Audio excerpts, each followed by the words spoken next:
Magandang balita para sa mga deboto ng Birheng Maria sa lalawigan ng Rizal dahil isa na namang ganap na international shrine ng Antipolo Cathedral. Kilalanin natin ang ilan sa mga nagdedebosyon at ang kanilang kwento. Si Maris Rico sa detalye. Viva la Birhen! Ang dinarayong Our Lady of Peace and Good Voyage o mas kilala bilang Antipolo Cathedral ay isa ng international shrine. Ito ang kauna-unahang international shrine sa Pilipinas at Southeast Asia at ikatlong international shrine sa Asia. Pero paano nga ba ito naigawad sa Antipolo Cathedral? Itong pagiging international shrine ng ating dambana dito sa Pilipinas, dito sa Antipolo, ay ginawa dito ni Pope Francis noong March 26, 2023. Pero ito in-apply natin noong July 21, 2021, unang-una sa Catholic Bishop Conference of the Philippines. Kasi kailangan mo ng recommendation ng ng mga obispo ng Pilipinas bago ka mag-submit ng recommendation o proposal sa Rome. Paano rin ba nagsimula ang debosyon ng ating mga kababayan sa mahal na Birhen?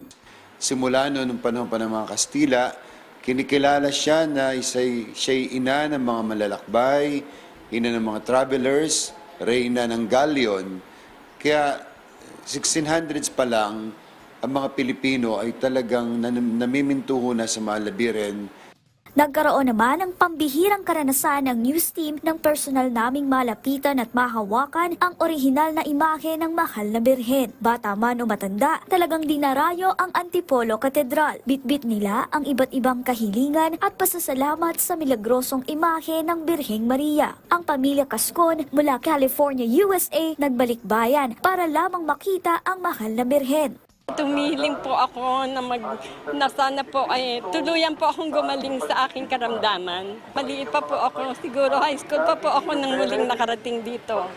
Pumadyak naman ang mga siklistang ito paakyat ng Antipolo para humingi ng gabay sa kanilang sasabakang cycling tournament. Kami po ay napunta rito sa Antipolo para po ay humingi ng gabay po sa Birhen ng Antipolo para sa maayos na paglalakbay namin. Kasi po, ito pong mga nasa paligid nyo, draw. 1/4 lang po ito ng mga bata na dadalhin ko sa Tagaytay. Philippine National Championship, maglalaro po sila.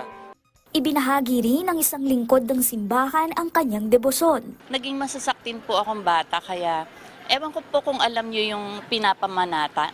So pinamanata po ako ng nanay ko kay Mama Mary din. Fast forward tayo, siguradong hindi ka magugutom kapag umakyat ka sa Antipolo dahil napaliligiran ng Antipolo Cathedral ng mga tindahang tampok ang masasarap na pagkaing Pinoy at pasalubong. Mula sa kilalang kasoy hanggang sa iba't ibang kakanin, mabibili rito. Tara na sa Antipolo! Maris Rico para sa Pambansang TV sa Bagong Pilipinas.